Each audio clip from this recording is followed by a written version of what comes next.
Bismillah, kita lanjutkan ngaji kita. Kita belajar tentang manusia. Cuma filsafat manusia kita awali dari aspek psikologinya. Uniknya dunia ketidaksadaran ini, kita juga tidak sadar bahwa ketidaksadaran ini banyak nyetir wilayah sadar, banyak mempengaruhi wilayah sadar. Cuma kita tidak sadar, wong memang namanya ketidaksadaran. Kalimatnya bulat. Jadi ketidaksadaran kita tentang banyak. Ketidaksadaran itu bukan berarti tidak punya atau tidak ada. Ada sesuatunya. Cuma kita tidak tahu. Karena kita tidak tahu, tidak kita munculkan, dia tidak hadir dalam kesadaran. Tapi dia ikut nyetir kesadaran kita. Nah, dalam wilayah tidak sadar ini ada namanya kompleks. Kompleks bukan tempatnya kos-kosan atau tempatnya kontrakan ya.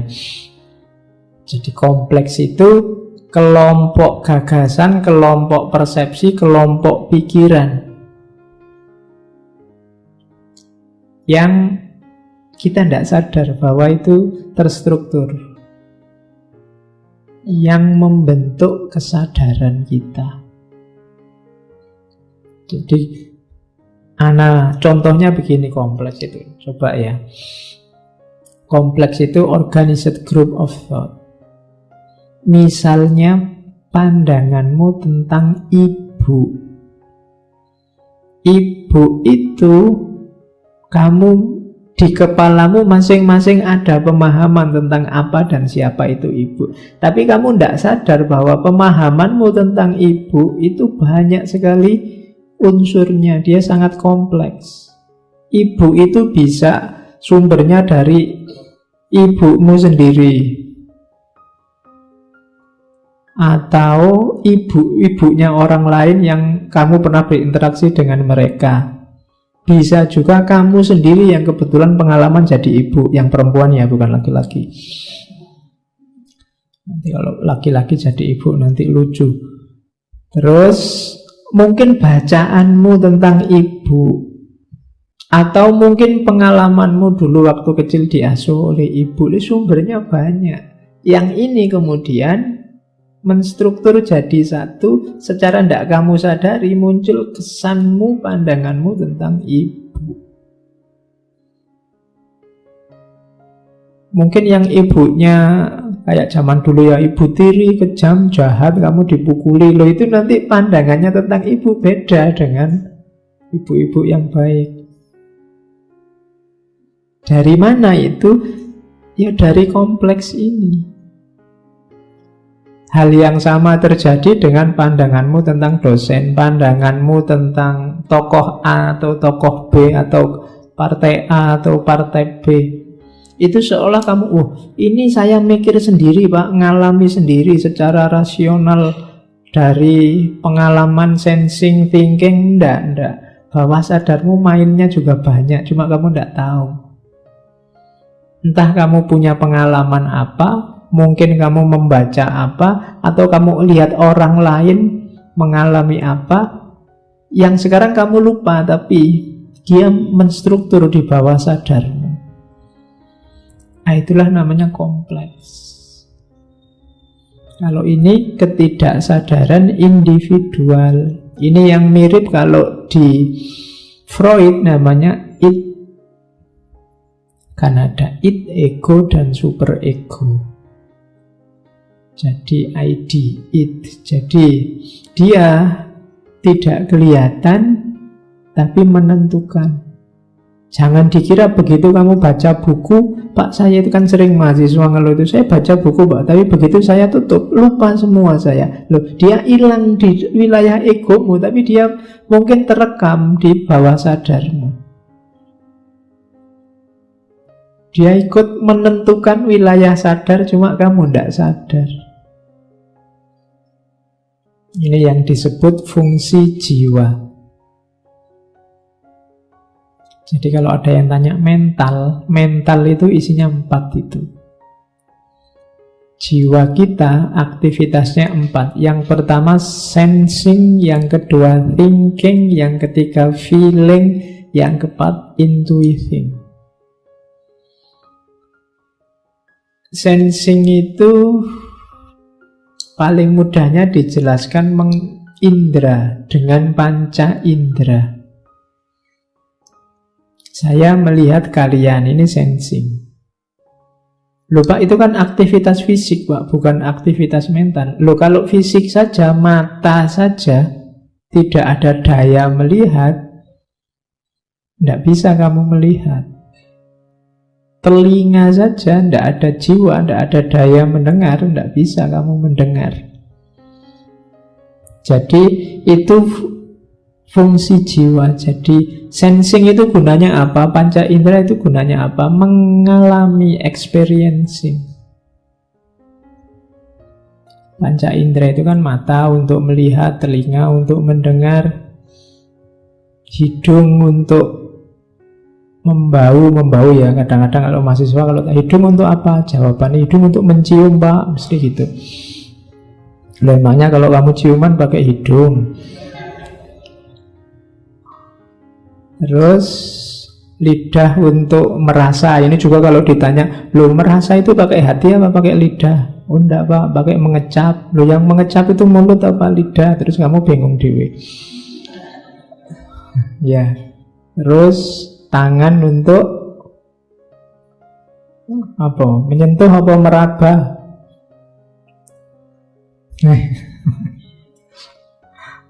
Nanti kalau tak tanya lagi, yang menyentuh dan meraba itu tangan apa kulit? Bingung nah. Ternyata level itu aja kita masih bingung. Itu panca indera paling simple. Gunanya apa? Mengalami, experiencing. Jadi ketika kalian mengalami, terus kan di situ muncul pengetahuan. Ada daya-daya yang terlibat sehingga muncul pengetahuan dari pengalaman itu. Itu yang pertama, sensing. Yang kedua, thinking. Kalau ini simple. Kalian sudah paham apa itu berpikir. Selama kesadaranmu masih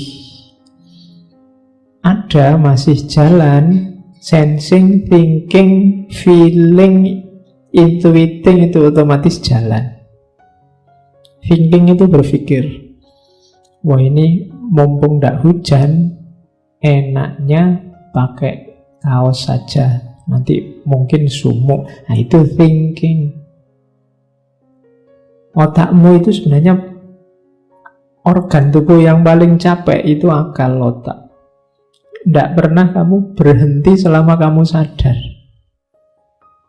Kamu begitu masuk ke tadi sampai gerbang nonton, oh sudah banyak yang datang. Itu kan ini pikiran. Terus kamu parkir begitu masuk, minumnya belum ada. Itu kan juga pikiran. Kamu masuk lagi, nyari tempat yang enak, yang bisa senden. Itu pikiran juga. Ini tidak pernah istirahat. Begitu kamu sadar bangun, pikiranmu itu jalan terus. Makanya levelnya level kesadaran. Jadi itu dua aktivitas utama. Yang ketiga, feeling. Feeling ini hubungannya sama rasa. Jadi evaluating experience itu feeling. Misalnya tehnya panas, awalnya sensing. Kamu simpulkan panas itu thinking. Rasa panas itu feeling. Nah, hasilnya apa? Intuiting. Kalau intuiting itu pengetahuan, pemahaman yang muncul tanpa sensing, thinking, feeling. Jadi tiba-tiba muncul di kepalamu apa saat kamu sadar, itu intuiting. Tidak ada angin, tidak ada hujan, tiba-tiba, wah ini kalau ada gorengan enak ini. Muncul tiba-tiba ide gorengan, itu semacam intuiting. Kok ndak tadi-tadi biar bisa beli di luar, di sini baru ngomong gorengan. Nah itu intuiting.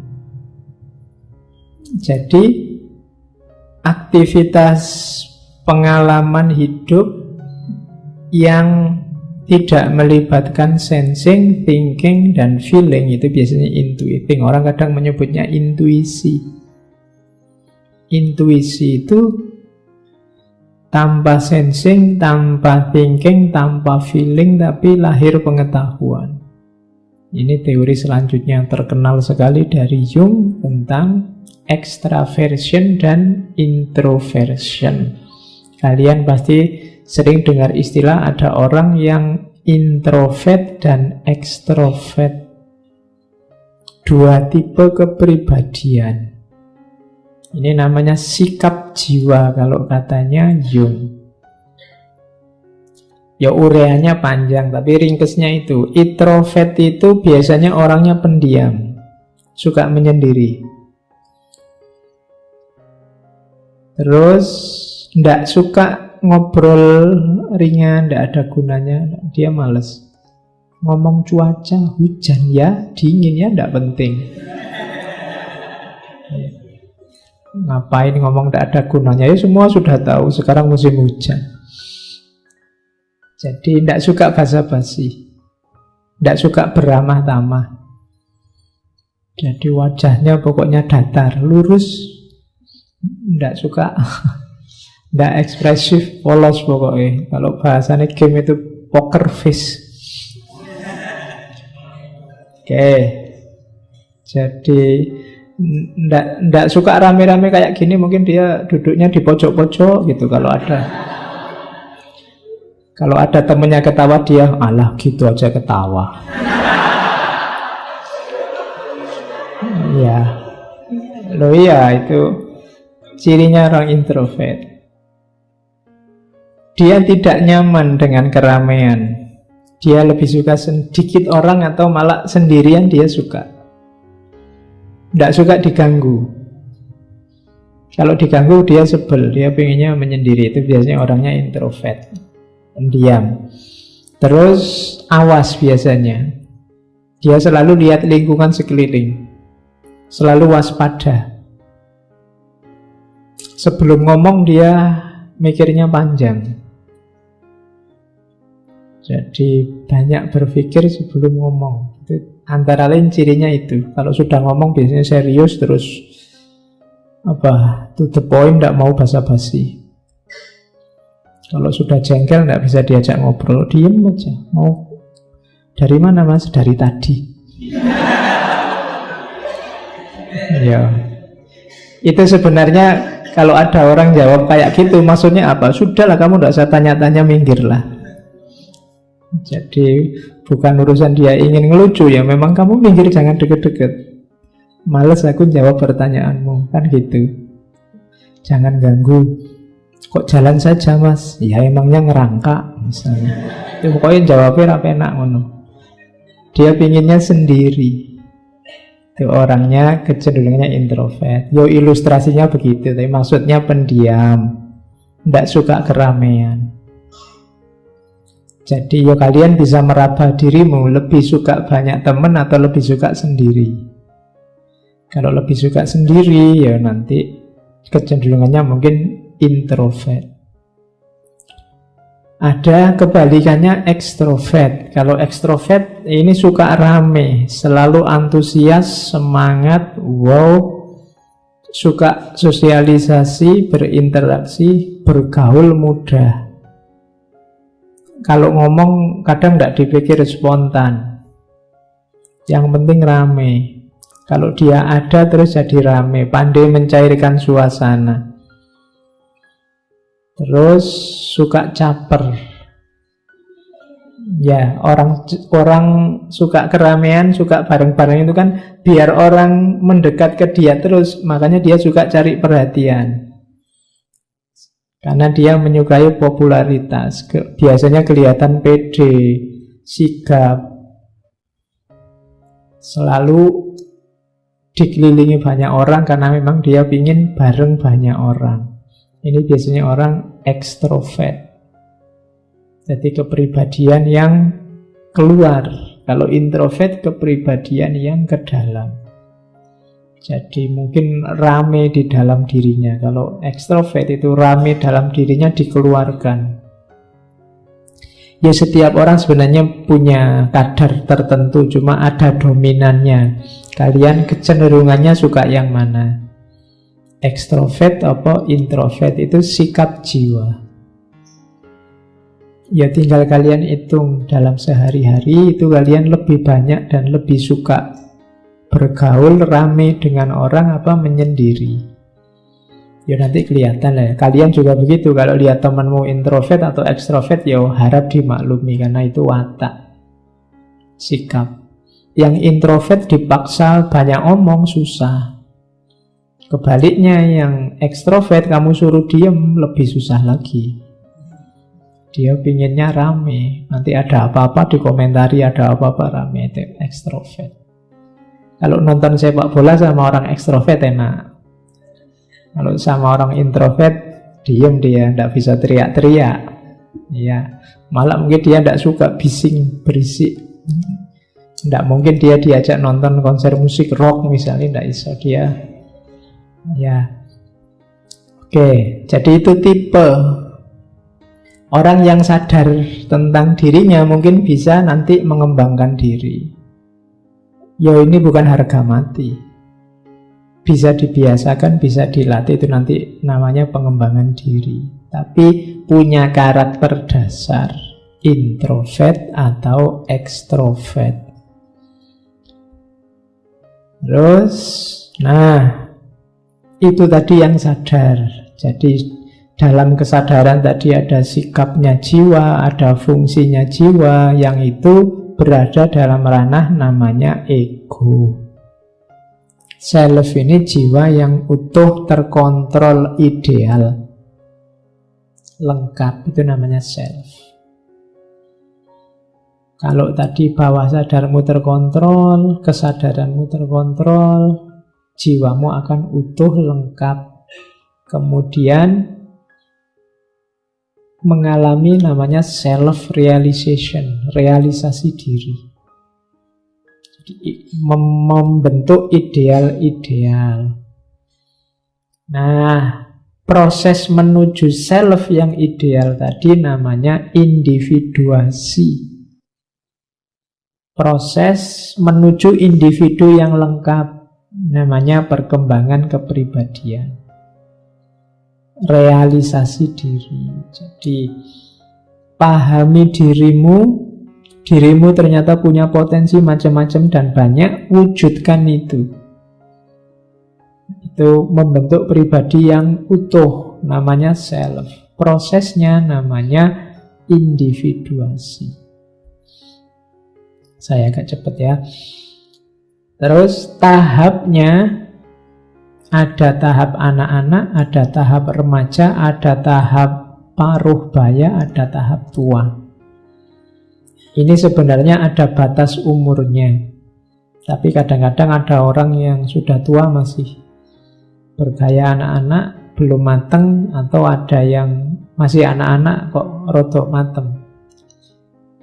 Nah, yang pertama childhood ini anak-anak. Anak-anak ini potensinya masih utuh, cuma kesadarannya rendah.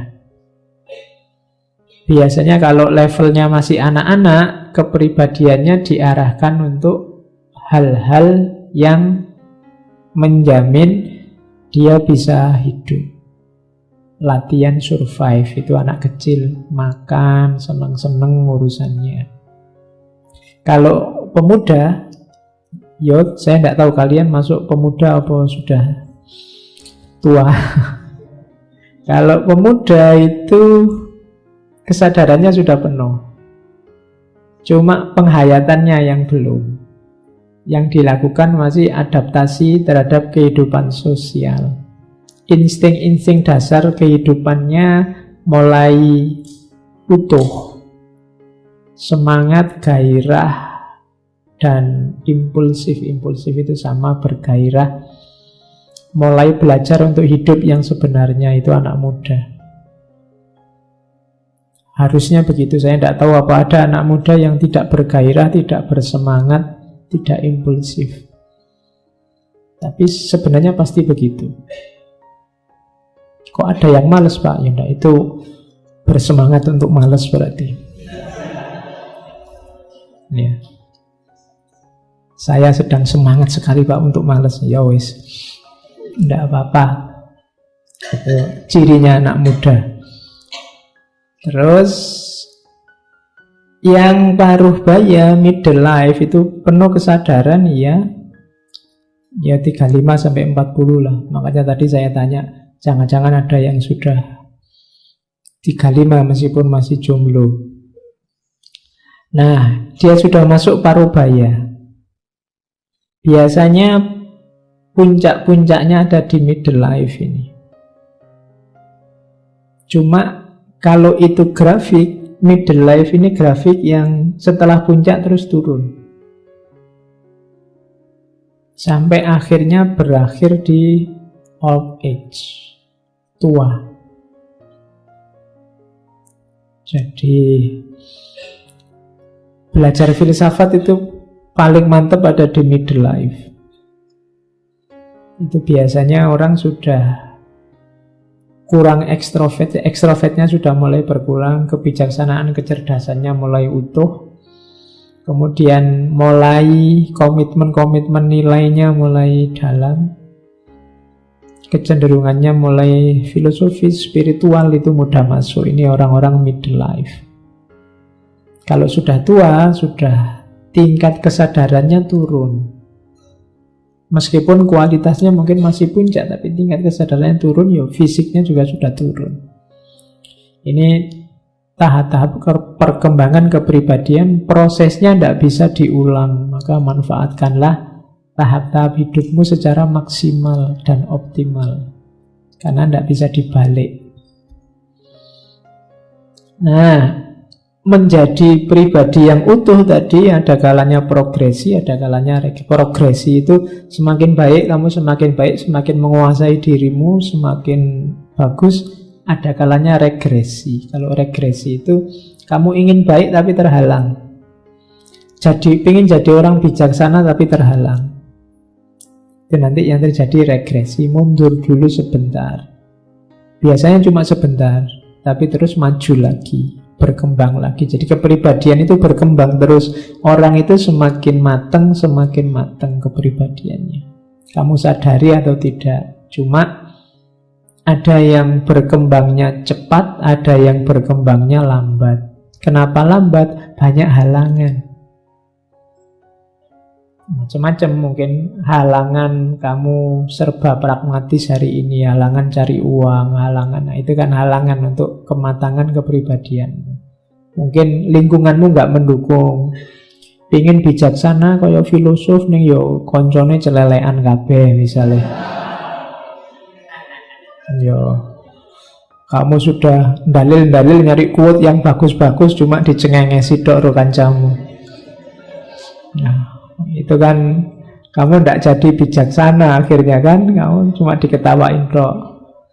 Begitu kamu ngomong quote filsafat, paling diketawa, ya Allah, mbok filsafat rek, mesti gitu. Kamu akhirnya regresi, nggak jadi progresi. Bisa. Sudah niat pengen jadi orang soleh, berangkat ke masjid, terus temenmu sweet, wah gitu, terus akhirnya tidak jadi, regresi kembali lagi. Kan bisa begitu. Tapi ada yang cepat, lingkungannya mendukung. Bisa begitu. Jadi ada perkembangan jiwa itu progresi dan regresi. Nah, ini ada ketika kamu gagal menguasai ketidaksadaran tadi, bisa lahir namanya psikopatologi, penyakit jiwa. Yang pertama namanya psikosis. Psikosis ini ketika orang tidak mampu menghadapi lingkungan sekitarnya. Jadi Dia tidak bisa membaca realitas, tidak bisa nyambung dengan kenyataan. Itu nanti isinya misalnya delusi, halusinasi. Dia termasuk orang gila, itu orang dia wilayah sadarnya kalah. Hidupnya kayak orang berfantasi terus. Itu namanya psikosis. Kebalikannya psikosis itu neurosis. Kalau neurosis, dirinya yang kalah oleh lingkungan sekitarnya. Jadi keinginan-keinginannya semua dikalahkan oleh situasi sekelilingnya. Itu namanya neurosis. Ada ketidakseimbangan. Jadi misalnya fobia, depresi itu kan kalah oleh lingkungan sekitarnya. Jadi ada orang yang tidak bisa menghadapi lingkungannya, ada orang yang kalah oleh lingkungannya. Dua-duanya termasuk jenis sakit jiwa. Itu butuh psikiater berarti. Nah, di antara yang dilakukan oleh psikiater, gaya psikoanalisis sama kayak Freud adalah yang digarap antara lain mimpi.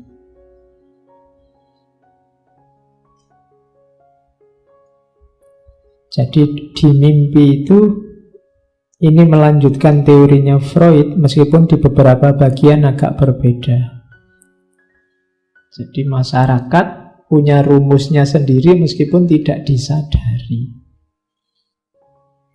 Jadi hati-hati, kita harus bisa milih topeng yang baik. Masalahnya apa sih dengan topeng itu? Masalahnya bukan kamu jangan pakai topeng atau harus pakai topeng. Saya bilang tadi kamu pasti tak pakai topeng, cuma hati-hati, ada bahayanya juga kalau kamu salah pakai.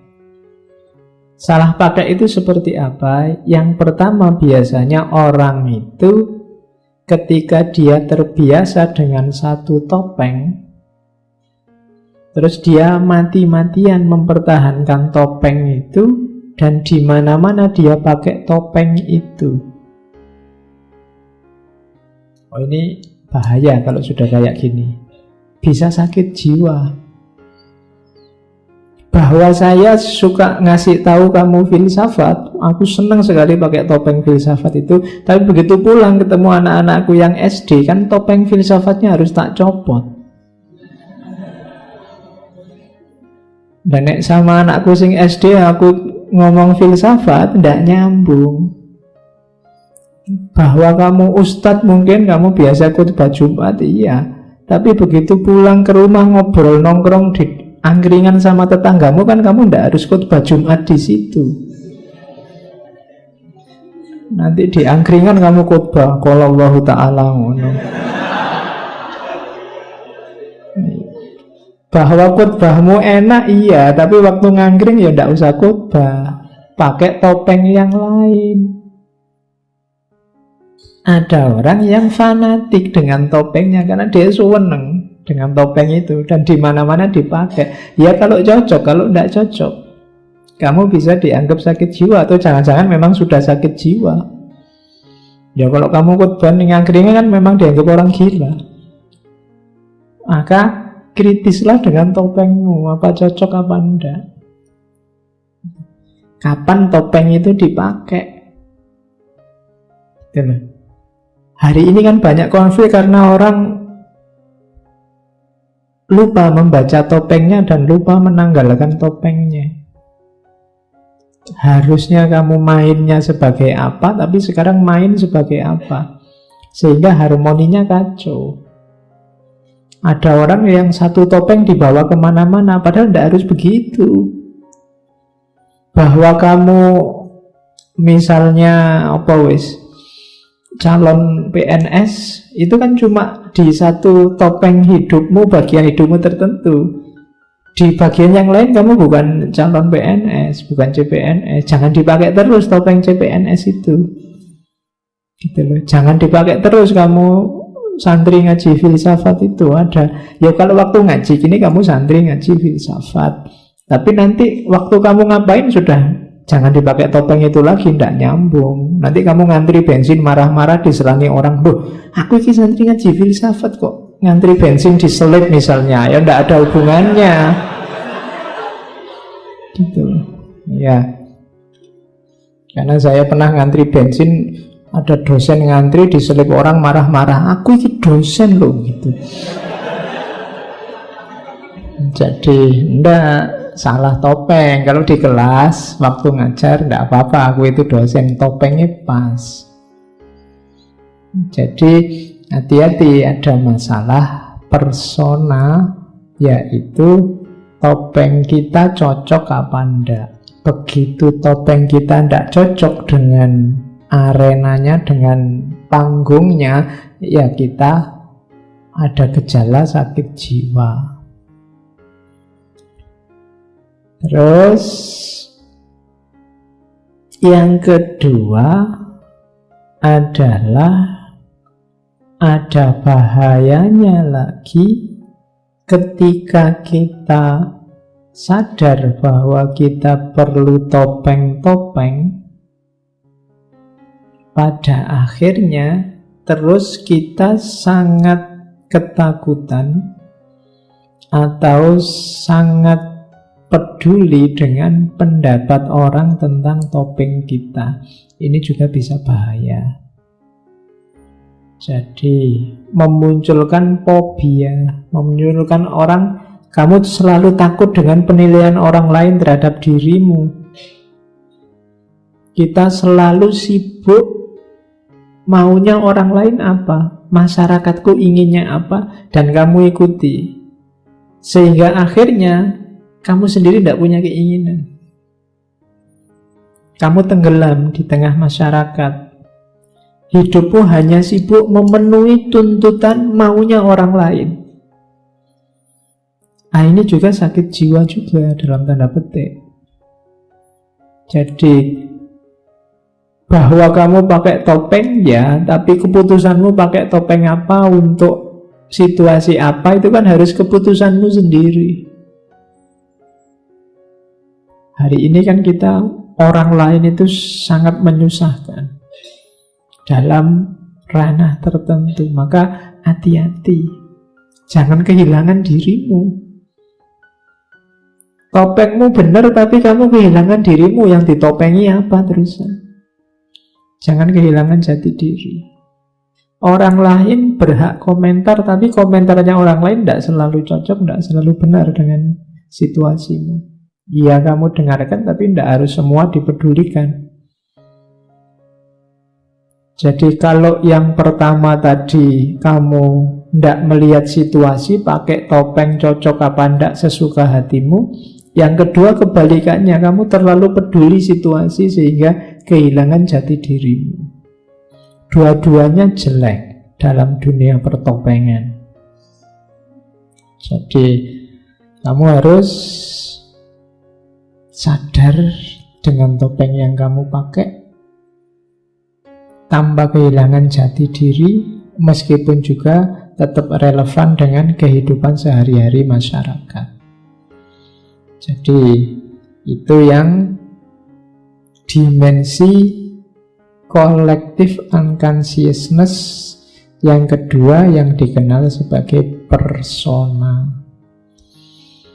Terus ini yang unik, ketidaksadaran kolektif dalam diri kita ada unsur anima atau unsur animus. Kalau anima itu sisi feminin yang ada dalam seorang pria yang tidak disadari, kebalikannya animus itu sisi maskulin yang tidak disadari ada pada perempuan. Jadi yang laki-laki kan kesadaranmu adalah kesadaran laki-laki itu pasti. Tapi ada ketidaksadaran kolektif yang kamu, namanya ketidaksadaran, kamu tidak sadar ada sisi feminin dalam dirimu. Kebalikannya, dalam diri perempuan ada sisi maskulin. Ini nanti yang jadi pemicu. Misalnya kalian punya tipe cewek ideal yang laki-laki, atau yang perempuan punya tipe cowok ideal. Itu pasti dasarnya adalah kalau yang cewek sisi maskulin dalam dirinya, kalau yang cowok sisi feminin dalam dirinya. Ya meskipun ada unsur-unsur kimiawinya, kromosomnya, macam-macam, tapi ini pengalaman kan ini tadi ketidaksadaran kolektif ini kan diwariskan. Jadi ketidaksadaran kolektif yang diwariskan ini ya sisi feminin dan maskulin tadi itu ya diwariskan juga. Makanya coba kalian perhatikan ya, tipenya orang barat kayak gimana, tipenya orang timur kayak gimana, itu diwariskan. Kadang-kadang kalian heran, oh bule cakep-cakep sukanya kok kayak gitu ya misalnya. Kadang-kadang kan begitu. Itu tipe yang diwariskan juga. Jadi ada sisi feminin sama sisi maskulin. Makanya orang kalau nikah itu kan nyari soulmate yang cocok, sesuai yang dia idealkan. Yang miliknya pria namanya anima. Ketidaksadarannya di perempuan namanya animus. Jadi dalam dirimu ada. Ya nanti kalau ketidaksadarannya yang laki-laki kok isinya bukan feminin tapi maskulin, itu nanti yang keluarnya agak aneh. Kebalikannya nanti kamu yang cowok nyari cowok nanti. Ya. Tipe idealmu kayak gimana? Cowok. Ya wes. Susah lagi. Ya. Jadi dan ini sifatnya juga diwariskan. Saya pernah baca novel dari tentang kehidupan di Afrika itu, orang-orang sana itu yang laki-laki mengidealkan perempuan yang kulitnya hitam dan mengkilat. Kemudian yang bibirnya tebal. Jadi kan yang besar itu, radial. Anti-slave. Terus rambutnya keriting-keriting kecil-kecil. Itu kan kebalikanmu. Mereka kalau lihat orang kulitnya putih misalnya terus bibirnya merah itu mereka tidak suka, jijik.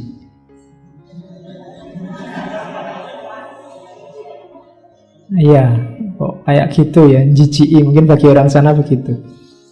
Mereka sukanya yang hitam, kulitnya berkilat-kilat, rambutnya keriting, bibirnya tebal. Sip itu. Kata orang Afrika loh. Loh, itu kan diwariskan. Selera ini kan diwariskan. Mungkin orang Jawa juga punya selera sendiri, orang luar Jawa punya selera sendiri, yang laki-laki punya ideal sendiri, perempuan punya ideal sendiri. Ini kalau ditanya mesti ya susah keluarnya. Kenapa? Ini ketidaksadaran kolektif.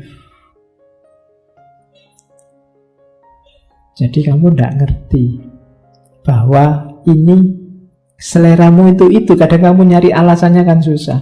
Apa sih yang kamu sukai dari dia? Tidak tahu Pak, ya suka aja. Itu ada unsur anima dan animus tadi yang cocok. Dan itu ada rekaman-rekamannya. Mungkin dari sisi wajah enggak, tapi nenek moyangmu merekam bahwa perempuan yang baik itu perempuan yang sabar. Maka mungkin parameternya sabar. Atau kayak orang zaman dulu, kayak di India itu perempuan yang baik itu kalau dulu yang subur. Jadi bisa punya anak banyak. Dan itu nanti parameternya kan. Makanya zaman dulu itu perempuan cantik itu kan gambarnya bukan yang langsing-langsing, yang perutnya rata, tapi yang perutnya agak besar sedikit. Coba lihat patung-patung Ken Dedes, patung itu kan perutnya agak besar sedikit. Dan mereka tidak sibuk senam, yoga, tidak macam-macam gitu. Karena cantik itu versi zaman dulu memang begitu. Yang kayak gitu, yang perutnya agak besar sedikit, itu simbol bahwa mereka subur, bisa punya anak banyak. Dibandingkan yang mungkin kurus-kurus, kerempeng, langsing itu. Yang sekarang diidolakan manusia hari ini, yang langsing-langsing itu anima sama animus. Ada pewarisan-pewarisan.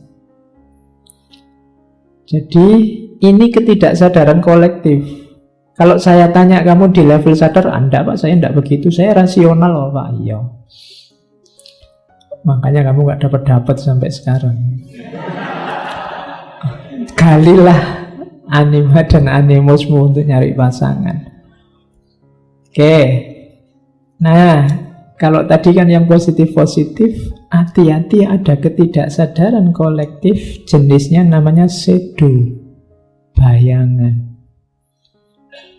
Ini yang disebut dark side, sisi gelap. Dalam dirimu ada sisi gelap, cuma kamu tidak sadar.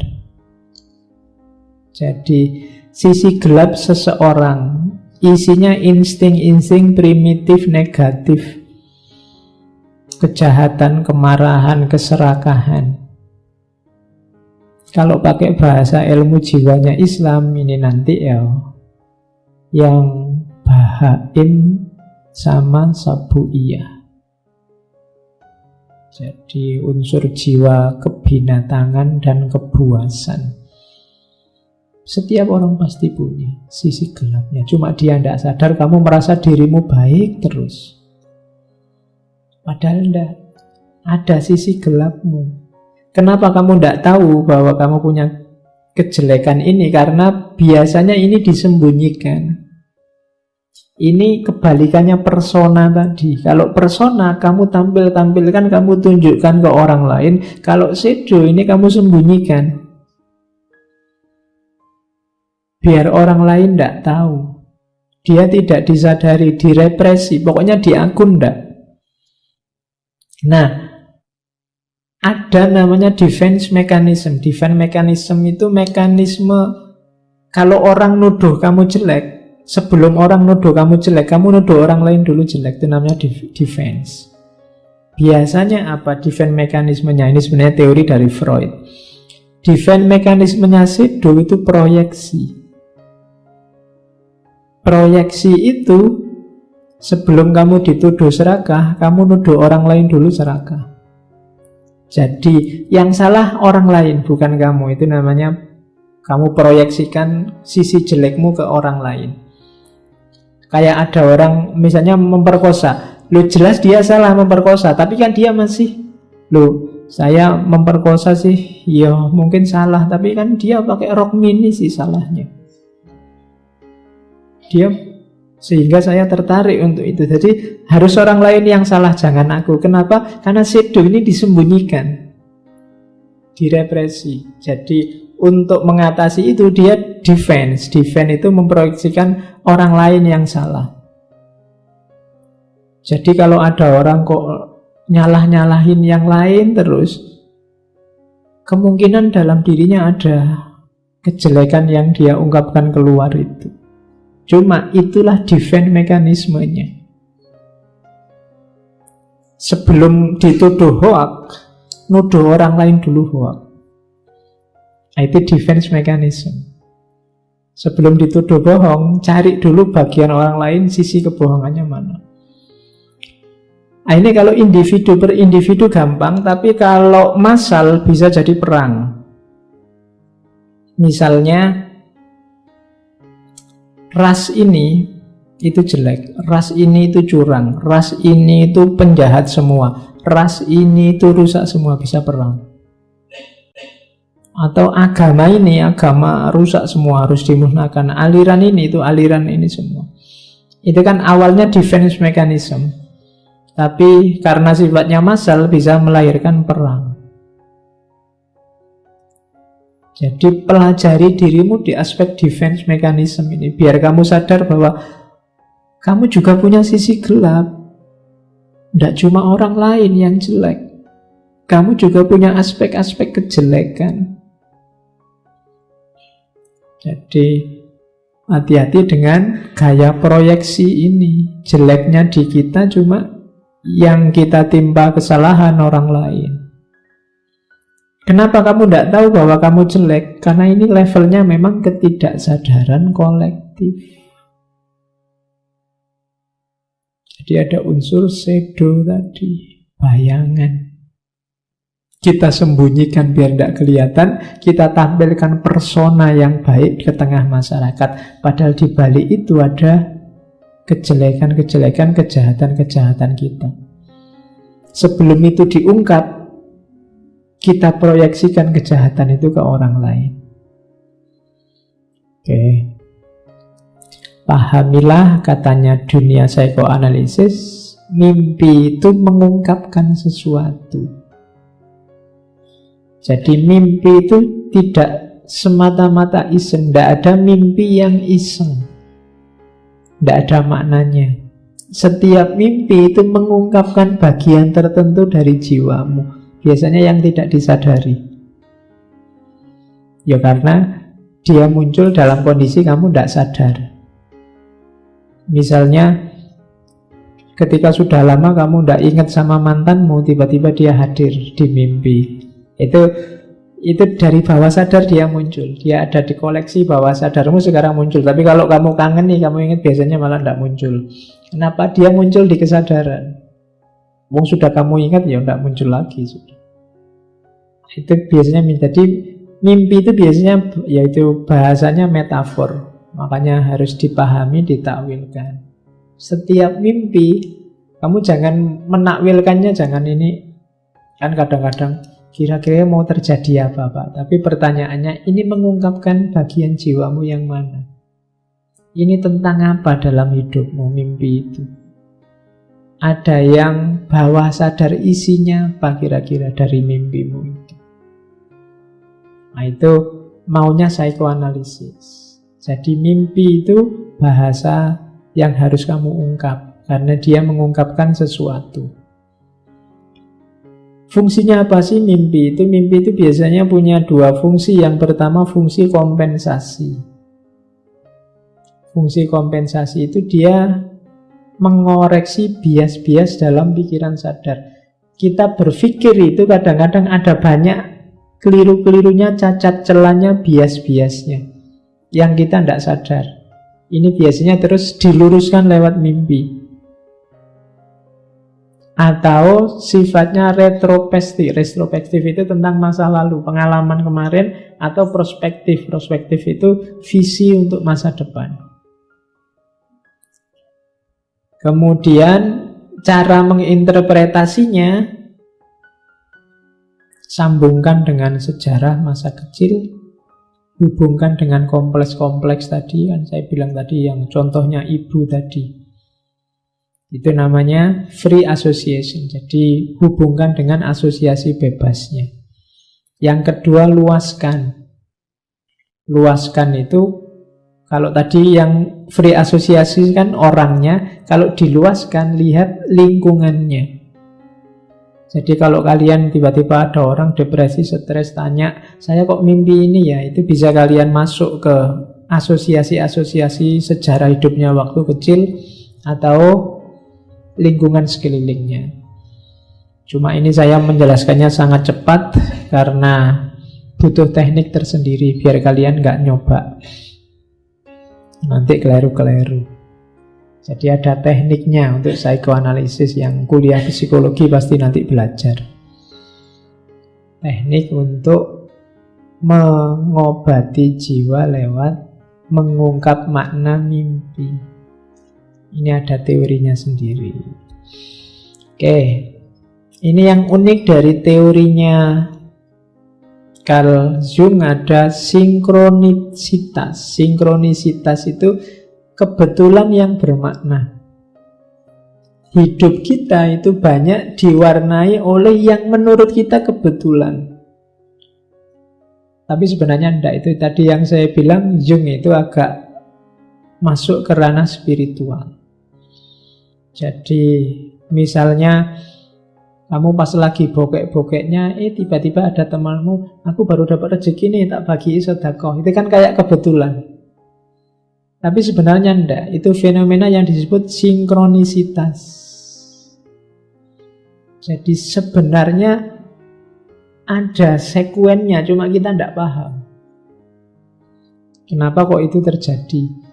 Enak-enak jalan-jalan di mall, ketemu mantan misalnya. Itu kan kayak kebetulan. Tapi sebenarnya kalau katanya Jung itu namanya sinkronisitas. Jadi dua pengalaman yang seolah-olah kebetulan tapi sebenarnya bermakna. Kadang-kadang disebut kedipan mata dari alam semesta. Ya. Jadi alatnya memang bukan akal, bukan pengalaman indrawi, alatnya intuisi. Jadi memang kalau kamu pahami, loh kok bisa ya kita ketemu sekarang dan di sini? Bisa saja, kenapa tidak?